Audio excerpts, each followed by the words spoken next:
Hi, everybody. You get to hear a conversation with a friend and colleague and leader in the community, Dr. Ben Danielson. And Dr. Danielson is a pediatrician in this community. He served thousands of families in the Central District of Seattle. He'll describe the Central District for us and for you. He's a graduate of the UW Medical Center. He went to medical school here. And he's got an important life story that I'll let Ben describe himself. And as you listen to this talk and the discussion with him, you'll hear his story that led to UW and then into the community as a physician.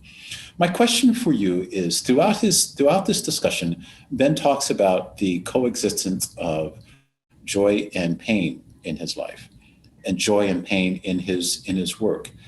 Talk about and write about and reflect on how joy and pain go hand in hand for Ben.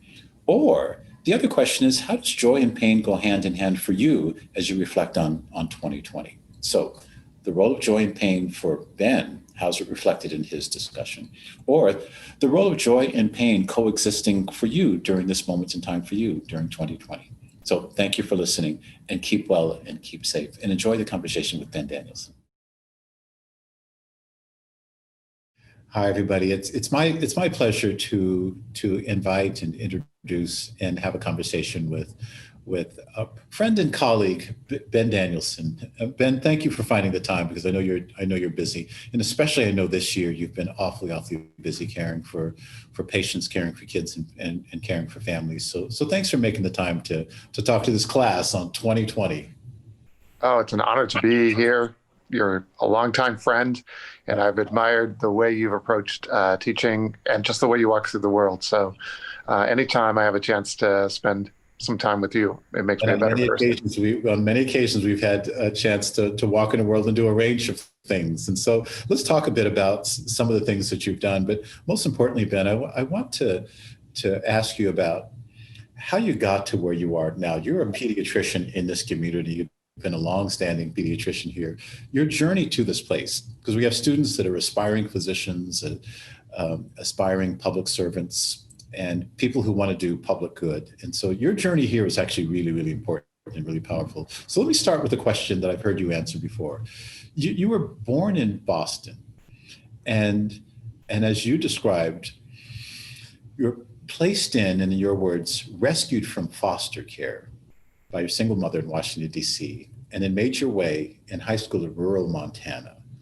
So describe that, from Boston to Montana, and your life growing up. So yeah, I was rescued by this amazing woman, a single mom who was raising two other kids. And I think that there's something powerful about that choice and that decision, and understanding that pulling somebody out of foster care as a parent who was in poverty herself was not an easy thing to do, and a big decision. I think she partly moved us to DC after adopting me with the maybe intention of making sure I had a chance to live in a community that was rich in Black history and had the cultural elements and experiences that she might not have been able to offer me as a white mother. You described her as kind of a hippie, so a white mother who was intentional about creating opportunities for you to understand. Yeah, a feminist hippie. And I think my maleness and my brownness were pretty otherworldly for her. And so I think it's interesting. She tried to make up a space where I could find a community. And even saying that just now, realizing that intentional finding of community might have had a pretty big influence on where my path took me professionally and sort of where my heart goes in terms of work and life. So you started out in DC. Did you start elementary school in DC, or where were you at the beginning? Where did she put you in school? Yeah, I was in kindergarten and elementary school in a school that didn't have too many other white students. So my two sisters were two of the few white students in that school, which then became a great contrast when we moved to Montana. Oh, I'm sorry for giggling at Montana, but Montana's a long way from Washington, D.C. How did your mother find her way to Montana? So I was slipping in DC a lot. I was skipping school. I was almost looking to get into trouble, perhaps. I don't know. It's hard to look through the adult eyes of what a child thinks about, but I think I was looking for all different kinds of connection among other youth, and that in DC, at least at that time in that neighborhood, meant finding a crew of other young people like you and spending time with them, which meant you weren't supposed to be academically interested. You were supposed to be kind of trying to find your way around systems and things like that. And I'm embarrassed to say I fell into that quite a bit. And I believe part of my mom's decision to move out to DC was a bit of a trying to get a reset button for me and get me out of some spaces where I was, brushing up with juvenile detention and things like that. I also believe she was searching for her dream, which was to be doing forestry, and she had foregone that a little bit and earlier on, so she was ready to pursue that opportunity. So made this enormous shift from inner city DC to a small town called Hamilton, Montana. To Hamilton. And how old were you when you went to Hamilton? I guess 14, maybe 15, something like that. So high school. So Yeah. you moved from one cultural context to another cultural context. What was it like in Hamilton when you started school there? There were a lot of things going on. There was, on the good side, there were really just pure-hearted, good people around, and I made some friendships that have lasted for a long time since then. And there was a lot of a different kind of racism than I had known in urban settings before. Some of it because people hadn't seen. I think I was the first Black student to go to that high school ever, and some of it was because of cultural messaging and things like that. So there were times when there were pretty big threats. There was times when it felt like the whole town turned out and was ready to go to fists and blows over some issues related to me. And then there also were these also really good people. Some of the cultural conflict was out of naive, just not understanding and not knowing things about another culture like the Black community that I came from. And some of it was also just a very deep, different set of values. I didn't understand rifle and shotgun culture of the West, and they didn't understand some of the how do you survive in cities in the East. And you managed. How did you fare in school?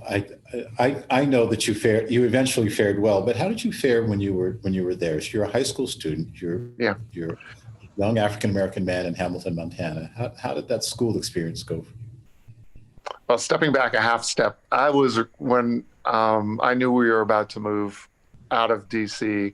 I sort of had this community family. I had this sort of street mom and these other folks that I think as a young child I thought of as sort of uncles. They were not good people, the men, but there were also some really supportive influences. So I actually sort of tried to run away to some of my auntie's place, and she calmed me down and also gave me a lot of life advice. And it proved to be really important about how to survive in a different environment like Montana. She talked a lot about the importance that, I don't know if you heard this growing up, but of being twice as good, of showing up with a presence that was perhaps more, I was going to say cultivated, more careful, more thoughtful than perhaps the ease and leisure with which other people might be able to show up into situations. She talked a lot about making sure people understood what it meant for a Black person to be able to work hard and show up and with a great amount of achievement-oriented perspective in a lot of different situations. So on the basketball court, I ran harder than anybody else ran. And in the classes, I just wanted to make sure that people didn't think that the one black man that they saw was something lesser from an educational perspective. You were a student and an athlete, and you worked to outperform the stereotypes that might have followed you through. Yeah. So is there a natural line from high school in Hamilton to Harvard University, to one of the elite universities in the, how does that happen? My mom, she instilled in all three of us a strong sense of the path to not only sort of personal growth, but also to being a more useful part of the community and world around you, was through really education and achieving as much as you could from an educational perspective. So my white older sister, she was, a star student and scored at the tops of all of those national tests. And she went to Yale 2 years before I went to college. And I was looking at different colleges and places. And I wasn't really expecting necessarily to get into Harvard, but I felt like it was worth reaching for the space I really wanted to try to achieve the most in. And I also just love the idea of going to college in Boston. It just, I think there are 40 different universities and colleges around there. It's one of those East Coast cities with a good transportation system. Sorry, Seattle. And just the kind of vibe that as a young adult, you could really learn a lot and find a lot and thrive in. So you make your way from Hamilton to Harvard. And what was your first couple of years like? Many of our students are in their first year, many of their first generation to go to college. Describe your first year at Harvard. You go back to the East Coast and you're a freshman, sophomore at Harvard University.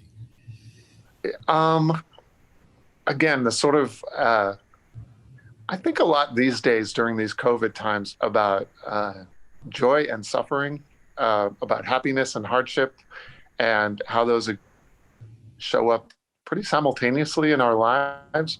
And so both the move to Montana and going to college, they both had these measures of different proportions, I guess, of hard and happy. And so I loved being in a college where everyone seemed to be interested in growing and learning and challenging themselves and challenging people around them. That was amazing. And my mind just flourished and grew in that space. I loved a place where at that time they had such bad sports teams that I could walk on and still get my athletic opportunities there. And yet it was not assumed that if you're in athletics that you couldn't be doing your science labs and really pursuing your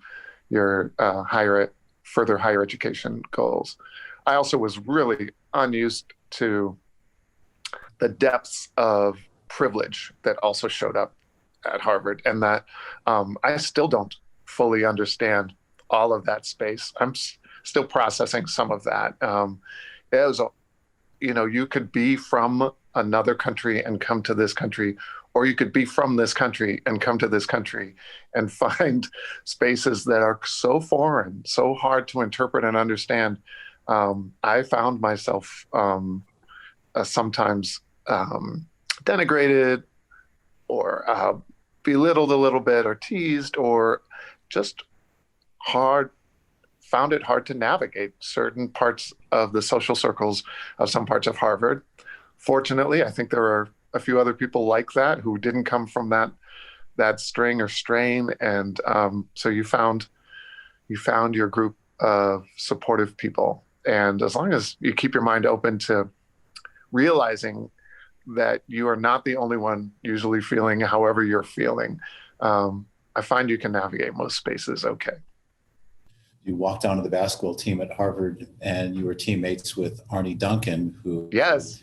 eventually went on to become the Secretary of Education under Barack Right. Obama. Right. So was that a good basketball team, but certainly a smart basketball team, clearly. He was he used his talents way beyond the way you would think someone his size and his physicality could. He was an extremely smart basketball player and just a good person. Man, we would go into the pickup courts around Cambridge, and I don't know, sometimes I would get a hot head, and even then he was like the guy who calmed everybody down, got people together, and made everybody feel like they were connected.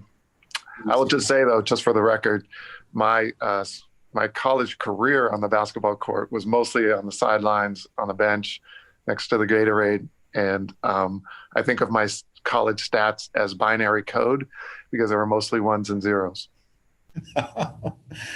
When did you start to develop two things, your sense of passion for social justice issues, and when did you know that you wanted to be a physician? I came to college just liking science and actually thought I was going to be a marine biologist or something like that. And I spent a little bit of time shadowing a marine biologist in my first summer and realized that was not the path I wanted to be on. The science fascinated me, but there was something missing. In the meantime, I was doing a lot of Big Brother stuff and just working in a community center and coaching, being the worst coach of 12-year-olds ever in a nearby basketball league and stuff. And it took me a little while to realize doing science and doing the working with young people could be done together by going to medical school. So it was sophomore year when I kind of put those pieces together. And medical school took you to the University of Washington. Why did you choose UW for medical school? Yeah. So part again was city. Like when I was looking around and I came out to Seattle, I was just amazed that there was a place that was felt urban and cultured. And then within a stone's throw, you could be in a kayak or be hiking or be skiing. Like none of those things I've actually done much of, but the idea that was possible in one place was pretty amazing. And that the University of Washington had this similar omnipotence, like this pluripotent ability to prepare you in many different directions. And I was interested in primary care, and it actually was really well known for its family medicine, primary care work, its responsibility to a whole multi-state region for providing the healthcare sort of physician staffing for a big area was really different than the East Coast, where, every other train stop was a medical school, it seemed like.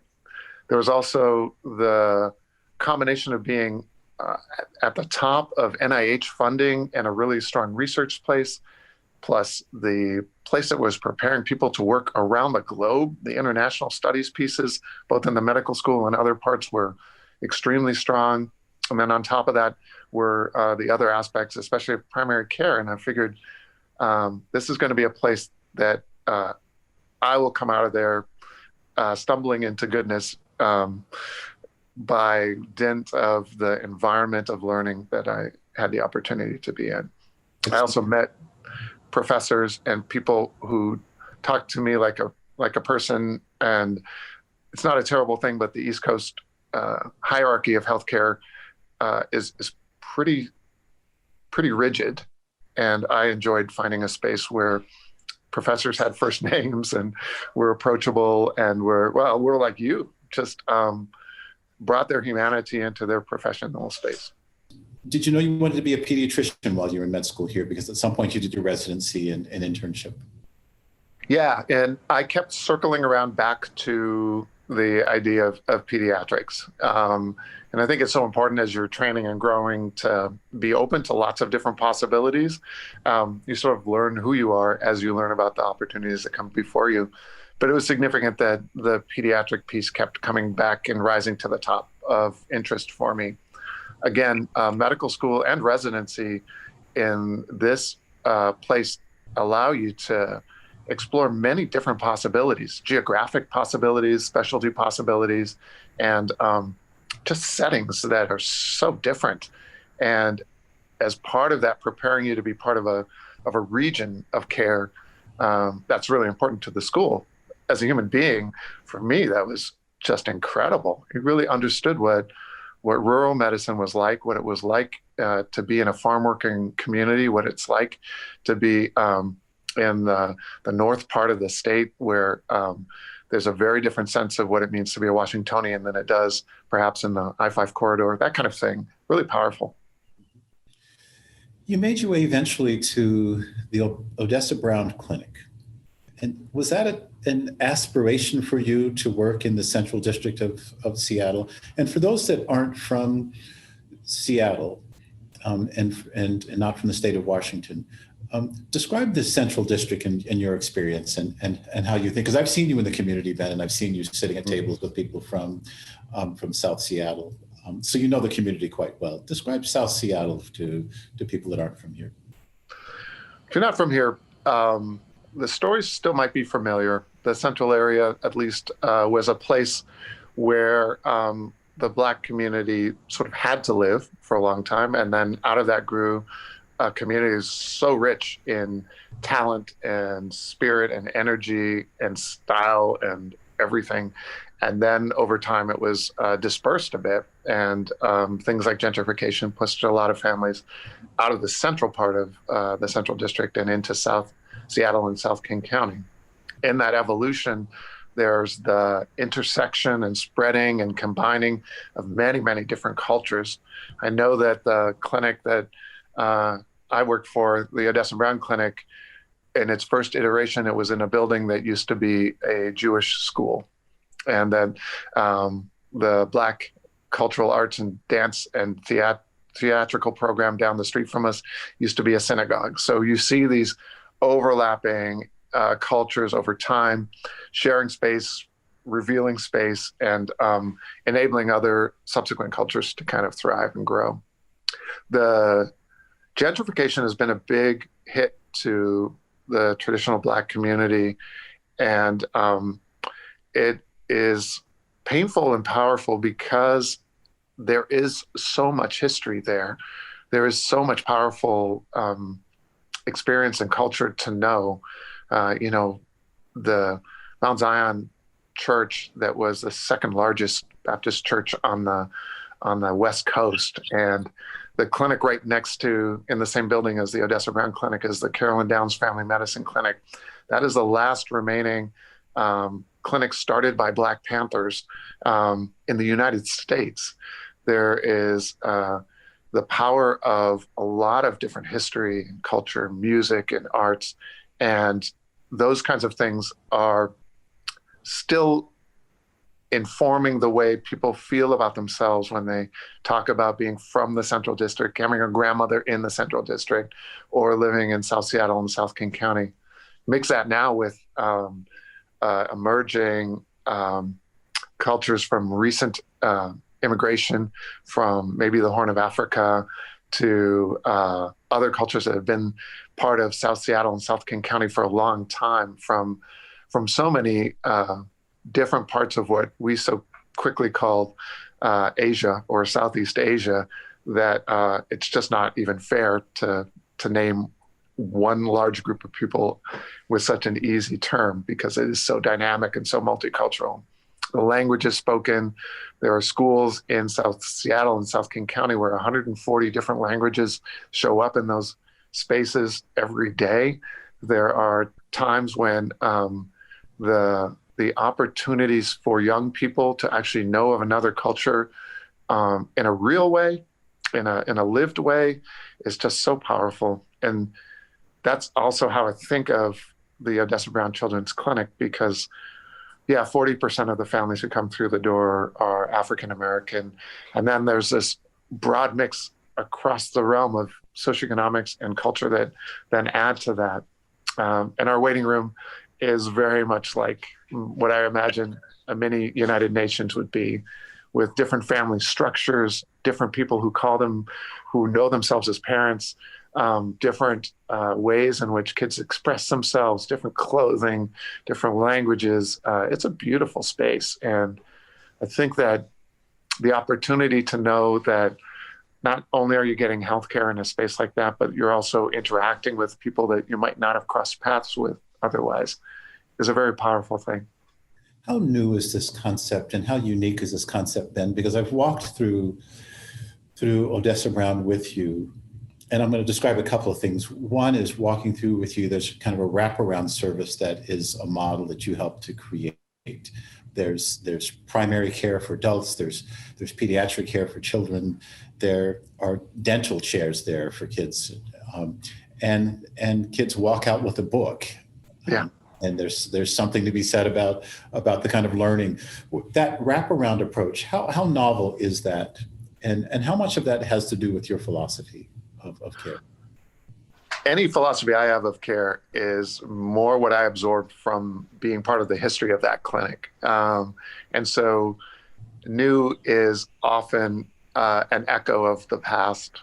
The clinic, when it first opened, was one of the first clinics 50 years ago to have both dental and medical care side by side, and then evolved to have mental health in the same spaces, and then started to evolve into really thinking about health outside its walls, and was one of the first places to start a school-based healthcare center in a high school, along with most of the other Seattle high schools now.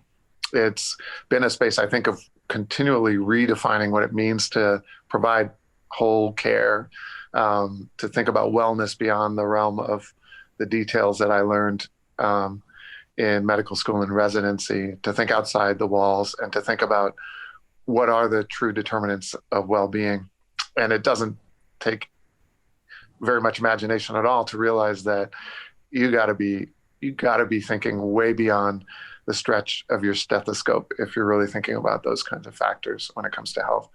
I feel like the language evolves over time, and suddenly new terms come along, adverse childhood experiences, and how they inform both the strengths and the challenges that a young person might face.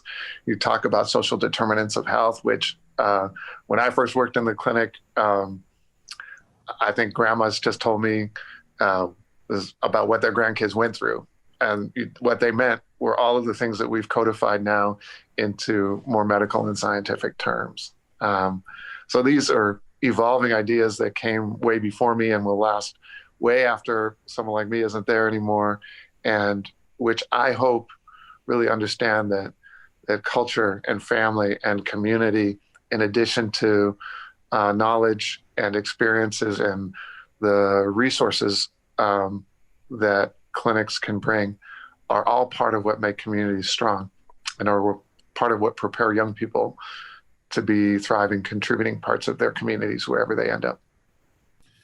And this class, we've had a number of faculty who care very much about important issues in our world and in our time. And it's been a challenging time for teachers and for students, teachers in K-12 schools and faculty as well. Many of them are teaching from their homes. And that's been hard work. And as challenging as it has been for us, you've had a stethoscope around your neck and a white coat around your shoulders and wearing a mask. And you've been directly in this in 2020 when the pandemic has hit. What's that been like for your work, for your patient care? And what's that been like for kids and families that you serve? What's different for them now? Joy and pain again. And I know it's hard and strange to talk about joy in the midst of all of this difficulty, but I will start with saying that the joy of seeing a clinic come together during some of the hardest times for its community, and make no mistake, the Black and brown families we serve are the most hard hit by this coronavirus and by its economic impact as well. The joy, though, of watching a staff of people, and I mean outreach workers and front desk people and medical assistants and nurses, all come together and redevelop the whole clinic model in a moment, it felt like, and gain a completely new focus and attention on a kind of safety that is existential on so many levels, is life or death for not only the families we serve, but for the staff who are often from the very same communities that we're serving. Those kinds of things, it has been just an enormous honor to watch that happen and watch people find ways to continue to serve the community, even as new threats, new challenges come to bear. We refocus so much on getting food directly to people who needed food and making sure young people had both the ways to find joyful activities at home, but also ways to find the resources they need to learn at home, and supporting what are broader bits of work that whole communities are doing together to make sure that kids can survive losing the social dynamic of school, can figure out how to be themselves even when their connection to others like them has been stretched and strained. Just the resurgence of that has been really powerful. And to watch the community, especially the community of youth, go from that shock of let's not forget, late February and early March saying, hey, you're just going to miss a few weeks of school and then we'll be back to this, to what is now, going towards 10 months of really being isolated and separated and making huge sacrifices in your childhood and your young adulthood. Think about the college freshmen, the first year students who had a whole different idea of what their college experience was going to be. It's been amazing to watch how painful that is, and also how much human beings can make accommodations, can find ways to steal joy out of the jaws of tragedy, can pull together and create social bonds even when they're at a masked or shielded or physical distance. It's pretty incredible. It says a lot about us. I think it says a lot about low-income communities, especially because even as many families were told to stay at home, it was often the low-income community members we served who were then told to go out and keep essential things going, who were actually sort of aced out of the social isolating safety practices that were being touted. It was often the students with special needs who needed the support of particular teaching models and practices the most, and to see teachers figure out how to support that young person with autism who is now stuck at home, how to find the special resources to serve kids with different kinds of needs, to be there and be there in a way that is nothing less than self-sacrificing at its deepest level has really been incredible. It's lovely how you change the narrative from a community that is impacted or deficit in some way to really calling out the strengths of a community. And that comes so natural to you. I'm not surprised at all that in answer to my question that you talked about the work that others have done. But I'm curious, Ben, how has 2020 impacted you personally? You've talked about the strength of others, but what has this meant for you personally? Oh, thank you for asking that and pushing that a little. I shifted really quickly from a lot of work that was more on the, I think, state level and policy level and sort of systemic levels. And I just needed to be present in the clinic, right there in those spaces. I spent a lot of time, especially early on, just being the actual temperature checker and symptom screener at the front door, because the staff said it made them feel like they could come to work knowing that the first face they saw was somebody who was willing to be there and look out for them. I'm not comfortable talking about myself too much more than that, but I will say that we worked as a team in a way in that clinic that we had not worked as a team for a long, long time. And each of us had roles to play in making sure that team functioned in the midst of great threat. And we're able to serve families in a way that I don't know, it could have been easy for us to say, well, maybe we should just close our doors and wait for things to get better. But no, every one of us wanted to be present and supporting and serving our community, because that's when our community needed us the most. You said something a few minutes ago, and it's something that I haven't heard you say before. And you talked about Odessa Brown as a clinic that you worked at, and you used the past tense. Describe why you use the past tense. So this is hot off the presses, but as just several days ago, really, I have stopped working for Seattle Children's Hospital, which very sadly for me means stopping working for at the Odessa Brown Children's Clinic. It was one of the most difficult decisions I'll ever make, I know.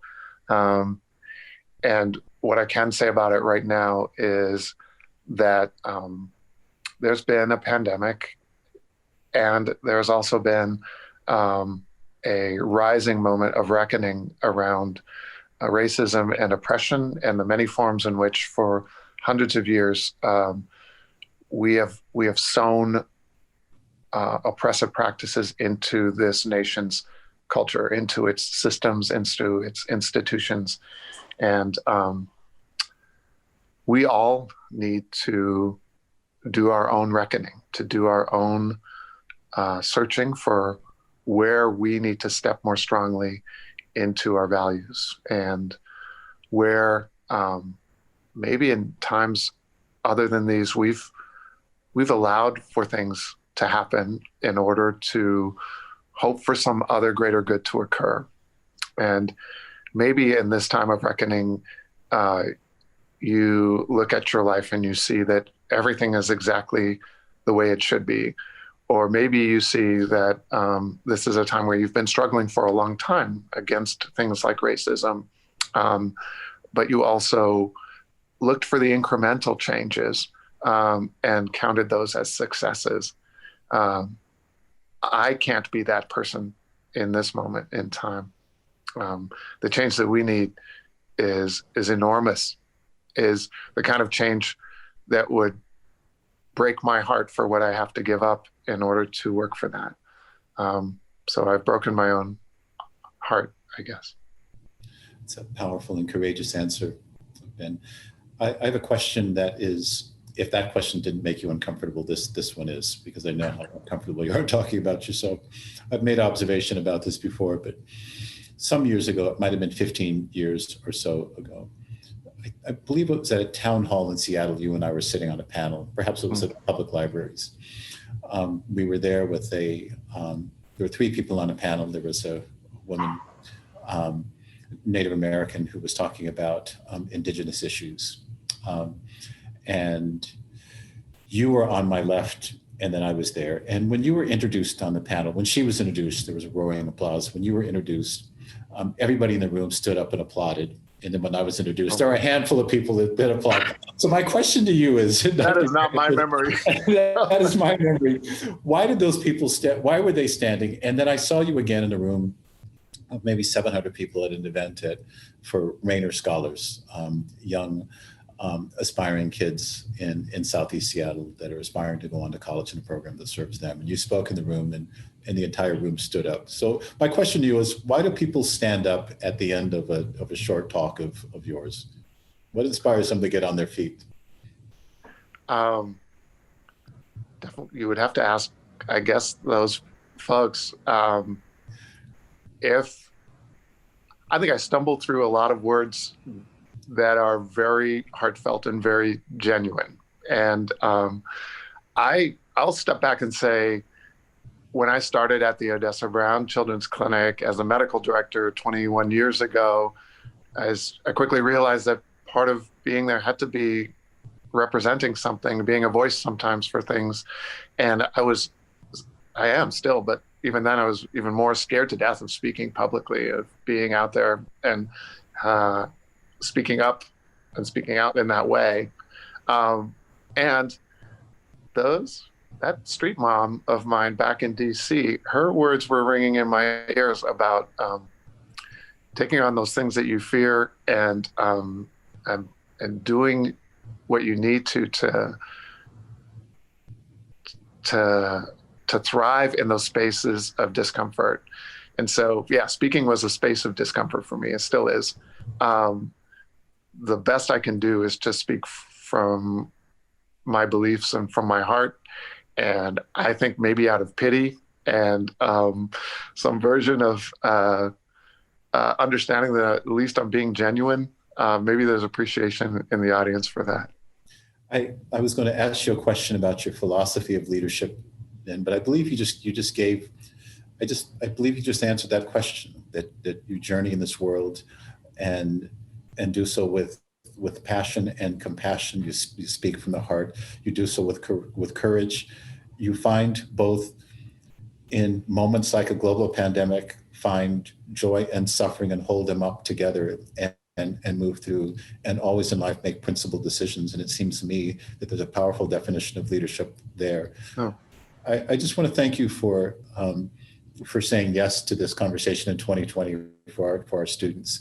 And I want to thank you for doing the kind of work that makes people want to stand up. And thank you for being in our community, Ben, and leading the way that you do. It's always a privilege. And I am led by many people, greater people who've come well before and who are much younger than me. And so to be in the midst of all of that greatness and to know people like you, I think we lift each other up, don't we? We find spaces and places to know that, I don't know, on a hard day, there are good people like Ed in the world. And when things feel difficult for maybe each of us, we remember that there are people who went before us who faced much, much harder things than we ever would. So it's all part of a journey for each of us.